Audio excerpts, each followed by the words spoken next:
that's one very tough moment. So did you have any support from the family or anybody at that time when you were needing some of this? Emotionally, I had support from my in-laws and my siblings. Financially, no. Wow, that's listening to you just brought a lot of emotions running inside of me, because having to go through all that as a very young lady who was in school and a partner that was very supportive and giving you all the support that you need emotionally, psychologically and everything, and all of a sudden the person is not there and you have to pick up. Yes, in your case you had family that were very supportive, but this brings me to my concern. When we watched the video, in the video we listened to other widows share their stories, right? Comfort story is different from the stories that we have out there. For some widows, they didn't have that support. They didn't have family to back them up, and even their properties were being taken away from them. So, Barrister, my question would dwell more on the place of the law. What is the law saying concerning, do these widows, do they have rights? Okay. Does the law takes care of issues of should I say abuse or inheritance when people are being undermined? Okay. Yeah. Thank you very much for that question. You know, we have several laws in Nigeria, and we also have the received English law, the received English common law of England, that says all the things that cover or protect widows and other people too, because widows too, they are human beings and they are Nigerian citizens. So like the chief among it is the 1999 Constitution of the Federal Republic of Nigeria as amended 1999. Yes, if you check under section 34 paragraph A to C and section 36 subsection 1, section 37, section 39, section 40 sub 1, 42 sub 2. There. Yes, those sections talk about rights that the widow should enjoy. Those sections, they also prohibit torture, maltreatment of widows, but also chief among the laws that talks about inheritance is this the African Charter yes, of Nations. If you check under Article 13, yes, that provision says that women are to inherit from their family, they are to benefit from their family.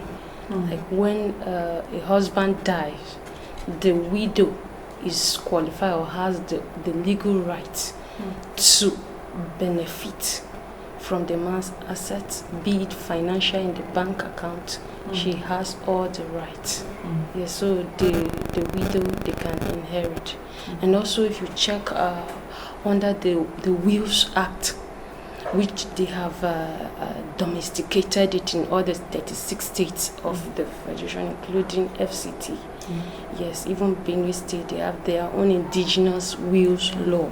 So when you check there, it empowers a widow to also inherit. Yes, but like you said, or like she said, her experience under the traditional law, you cannot find a woman being entitled to any benefit or inheritance. But this law, they entitle women to benefits, to inheritance. We also call inheritance or to inherit succession. Empowers. So if I heard you correctly, you said the traditional law, there's no provision for women to inherit. There's no provision. There is no provision under yes. It's never been so.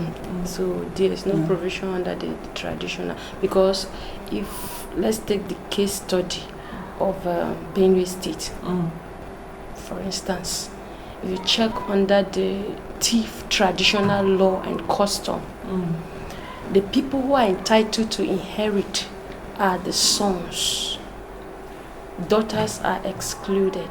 Wow. Meanwhile, the constitution, which is the grand norm of all the laws governing Nigeria and even Benue State, it empowers all children, both female and male, to inherit, whereas in the custom and culture, it says only sons and grandsons can inherit. Let's go back to the widows now. Let's go back to the widows. The widows under the customary law, right? Yeah. Yes, under the customary law, the widow in the thief land, the widow cannot inherit. Do you understand? Yes, if she has sons, they can inherit. What if they are not up to? Oh, there's no age. Is just there like age? how you lost the husband after 8 months. She was her baby just pregnant. So in that situation, she will not be allowed to inherit because the child has not come forth. So they don't know what sex it is, whether it's male or female. Do you understand? But in the case whereby he has sons, and there must be grown-up sons. They must be grown. But I heard there was something I heard.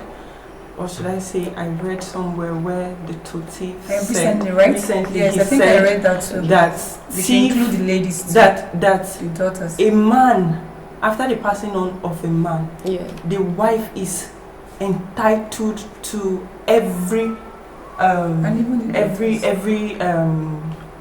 should I say benefit.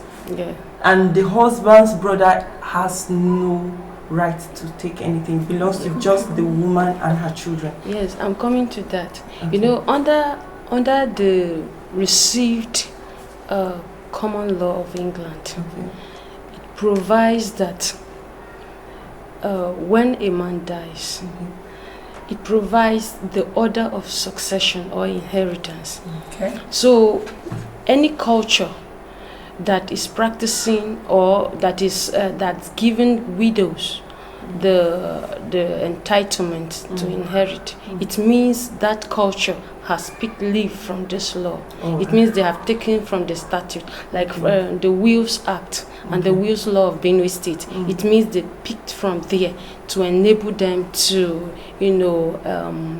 adjust the law. You understand? And I wanted to add that the provision of the law is that any culture, any tradition that is repugnant to natural law, equity, good conscience, that law is declared null and void of no effect.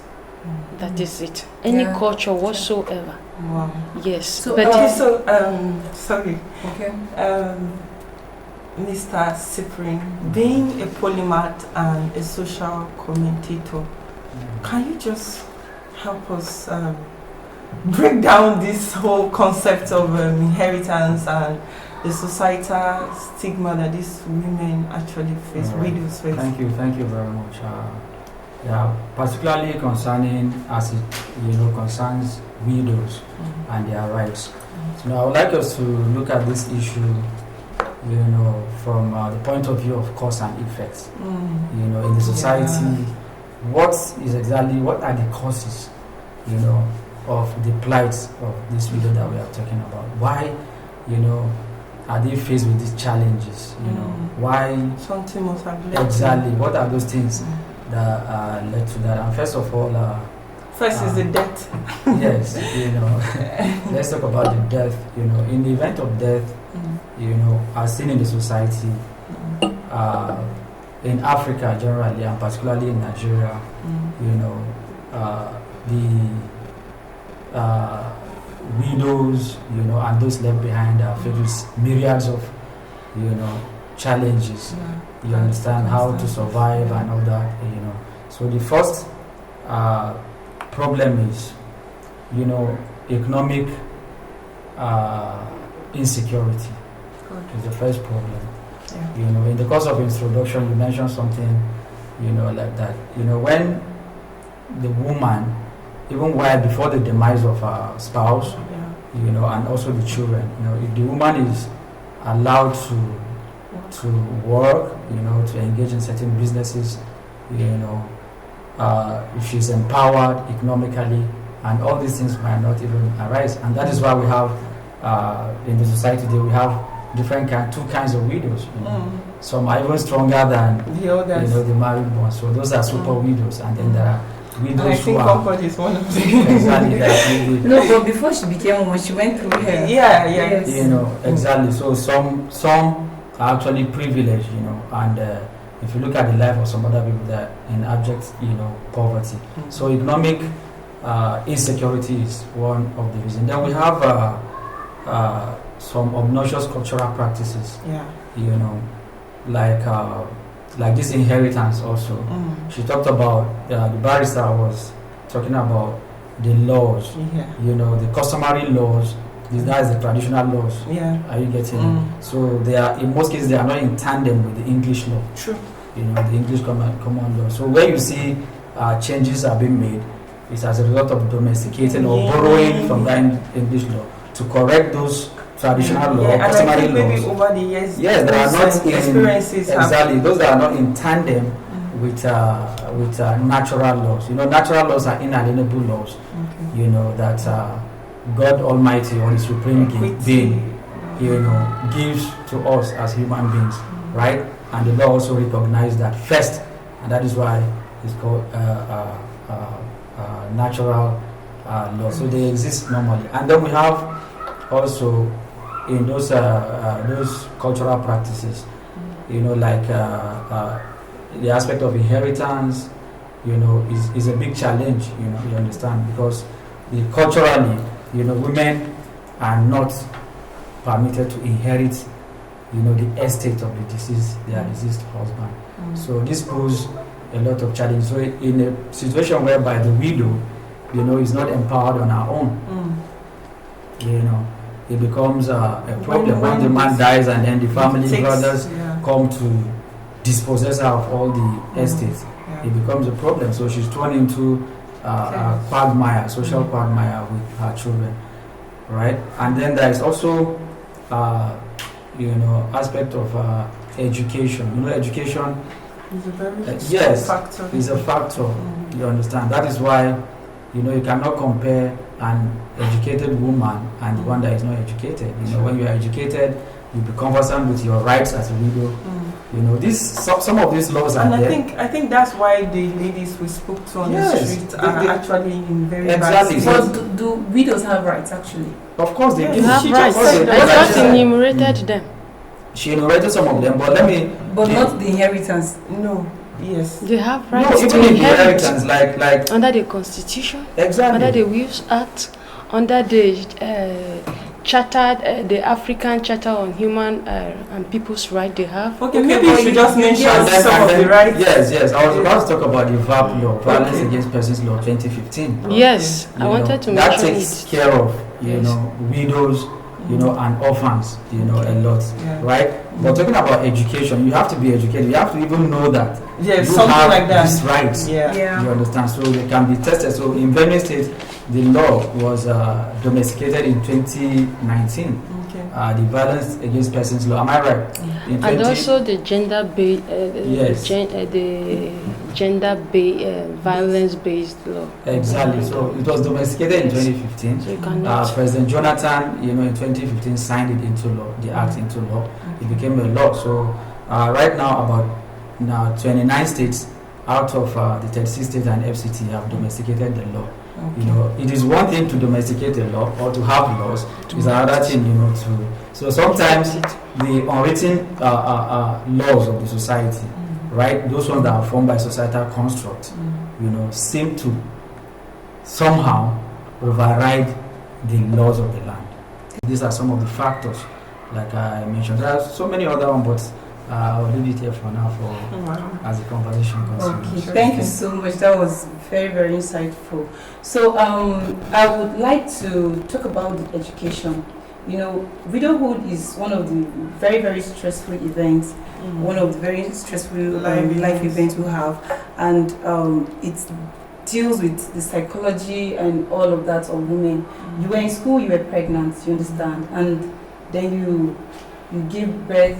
How many months after? 3 months. 3 months after, and you were, there's this. I'm a mother, and I understand what it is to have kids. You were mourning, you had kids. All the hormones and all of that. You were still messing up with your, and then having to deal with mourning. So I would like to ask, how did you cope in school, and how did education, affect your life presently? Okay. Coping in school was not funny. My HOD called me like 3 times to tell me that it was even actually exam period. We're on strike. Then when we came back, I just lost my husband. Then my exam was like no, I lost my husband while the school was still on. Then I went on strike. Then during that morning period, we were on strike. Then 3 months we called back the strike. Then I gave birth. I gave birth today, and the following day was supposed to be exam. I told her, no, I'm not coming. I will have to differ. I don't have my church to say, no, comfort, you can do it. I've known you for long. And I don't want you to differ. Anything that makes you to differ and stay at home for long will make you mourn longer, and you won't have that people. If you mingle with people, will be much easier to pull through.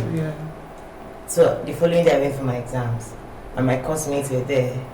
It was not funny because I didn't read. I just looked at the paper and went, okay. He said carryover is better than to differ and come back and start afresh. So it's better. He'll come in. Comfort is better. You have carryover in this course too, and come back and write again. It will be much easier for you. Then with having that child with me, I know for 3 days straight I didn't breastfeed my child, newborn. For me, I just wanted everything to end. I went to school, wrote the exam, came back, and wanted to commit suicide. Wow. It was that bad. Because dealing with so the stress after the childbirth, as they call it, postpartum. The depression was there. Then the night, before you get married, you always have these fantasies in your head that your husband will be there, you're going to help me, and that vacuum, everything was just messed up with me. I just wanted everything to end. Because I was not allowed to even cry when I was pregnant. Because of the baby? Because of the baby, I was bleeding heavily.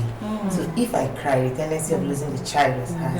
And my in-laws be like, it's our only hope, it's our only baby that can. So I was not allowed to cry, I was there. I was just swelling.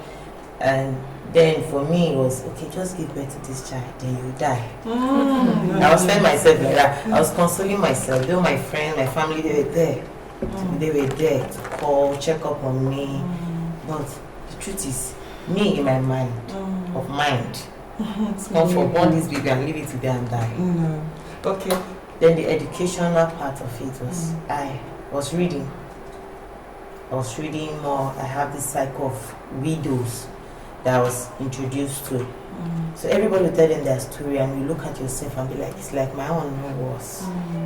All this experience you see on TV were actually happening. So that was your closure, because I was wondering what got you out of that mood. What association? No, when you're with people that have similar experience with you, it's easier to relate. That I can open up and tell them that, see, this morning I don't want to die. Then somebody tell them, forget it, do me, I want to even kill myself. They be like, then you gist about it and you end up laughing. Then one person, the leader will be like, we understand what you're going through, but you have to continue living for your child.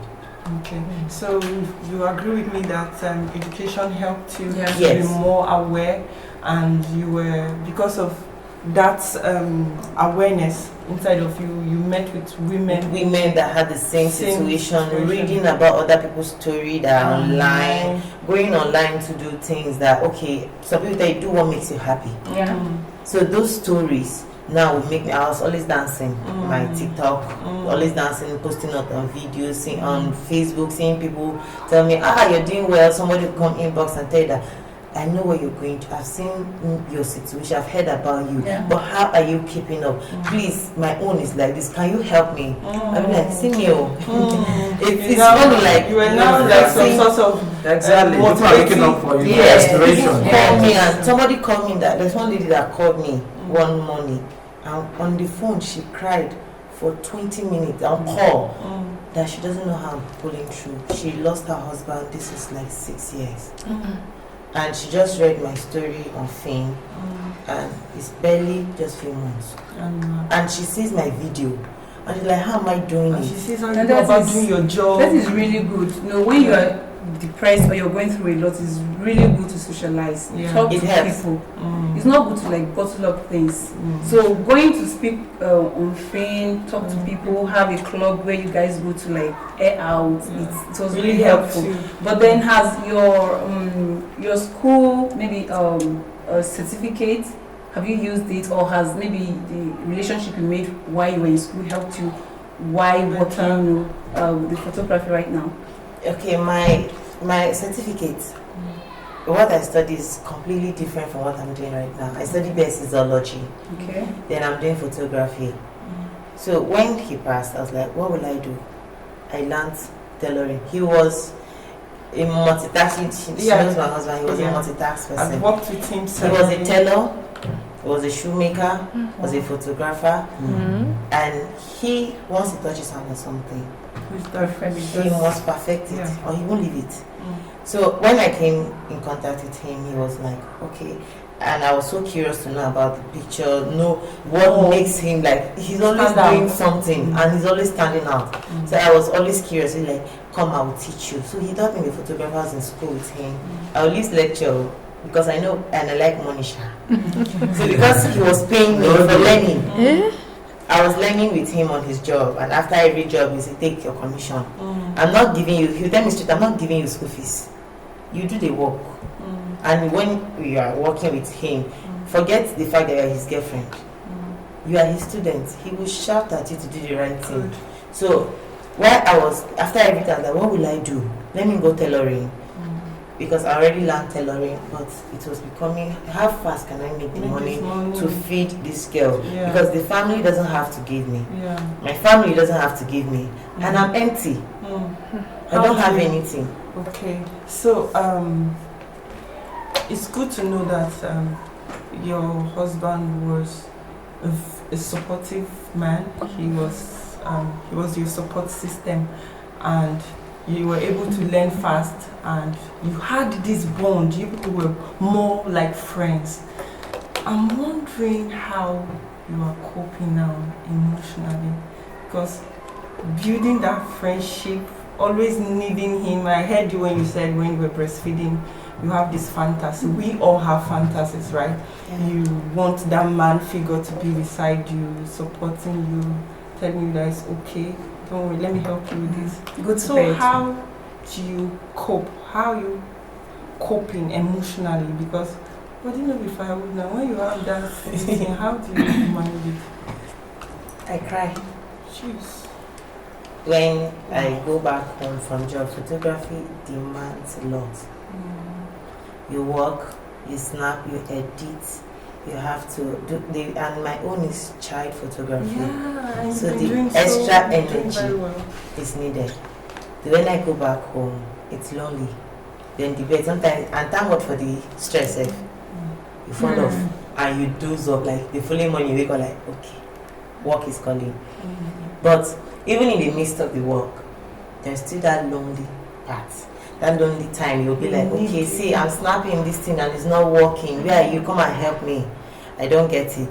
Sometimes I say, I'll be smiling with my clients, and sometimes that bathroom, I cry enough. Then wash up my face and come back and continue. The crying for me relieves me of the burden inside. Like I can, then most times I call my fellow friends and my mama. The thing is, when you relate with people, the more you relate and open yourself. So when you call them and they talk to you, they say, you know it's nice, but just continue. They're not telling you that it's going to be easy, but you know there's somebody you talk at, you air out how you feel. And when you go back home, and I have my daughter looking at me, I don't want to cry in front of her because they ask question and they can't talk. She's in school and the next day she'll be like, Mommy, I saw Miss Martha was doing like this. I'll be like, hey, that means what I'm doing here. She's saying it out. There's one day I cried bitterly. I didn't even know she was watching me. She was inside the kitchen. She came out and said, Mommy, why are you crying? Is it because of Daddy? My daughter is 3 years old. I didn't know how she knows I'm crying because of Daddy. But I got to understand that my mom was talking about it with my elder sister. And she heard. So she had to ask me, she was connecting what that the mom dots. was talking about. So for me, cry and talking to people helps me. I think in all this, her situation is quite different from the ones we watched in the video, and that brings me to the question now. Let's see the widows. Let's break it down into two different settings. We have widows from the rural setting, and we have widows from the city, the urban setting, and their experiences are quite different. Yours, I will place yours from the urban setting because you are quite exposed and you're in the city and all that. You didn't have much of your mother-in-law in the village trying to grill you and drag your hair, so you must shave your hair, you must wash the cups. But these widows are in the city. No, what I'm saying is that we have widows that are in the city, and we have those in the rural, in the villages, and most often they are not exposed. They don't know most of these things that she is even aware of. You understand? So my question is, I've seen the situation where a couple, before she became a widow, her husband, they both had a joint account. They are both lecturers. You can imagine that kind of a family. They're both lecturers, and she lost her husband. And then the husband people came and were saying he had a lot of money in the accounts, and that those money should be for the family, not for her. So they were dragging all those money issue, and then realized that they had both these joint accounts, and she had her own account, but also had a family account, and that was what they were demanding for. And so my question is, for those who are not yet not yet aware that, let's talk about the couple themselves. Is it advisable for a man and woman to have a joint account? Is it advisable for them to have separate accounts? Because this will, in the long run, have a spiral effect when one of them is deceased. So as a legal person, I know you should have an idea of such things. Is there any law? Is there any rule that has to do with that?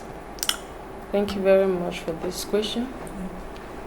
The law permits women to have property. So going by the provision of the law, a woman is empowered to have her own account. Let me cite you an example of myself. Before I got married, I knew that issues of money brings problem to the family. So in the courtship, I brought up the issue. I discussed it thoroughly with my husband when he was my fiancé. So he agreed with me that I should keep my money and he would be keeping, and that gave me some understanding in my head that when I get married to this man, he will not be eyeing my finances. So women can keep their own till date. I'm keeping my own accounts. He is keeping his own accounts. Thank you. Okay. Sorry, let me point this, because before I got married, my mom told me that very funny. She said it's advisable that I should also have a secret account. She called it a secret account, like a private account, something that my husband shouldn't be aware of, because once they are aware of it, there is every tendency for them to want to look into, especially when there are challenges and they expect that you should contribute or something like that. And so I actually listened to her, but at the long run I realized that it wasn't working for me in my home, because there comes a time where we needed we need money, and he has to know what I have, and I also need to know what. So how we just arrange it that I know what you have as your income. He knows what I have as my income, but I am also entitled to use my money the way I want to.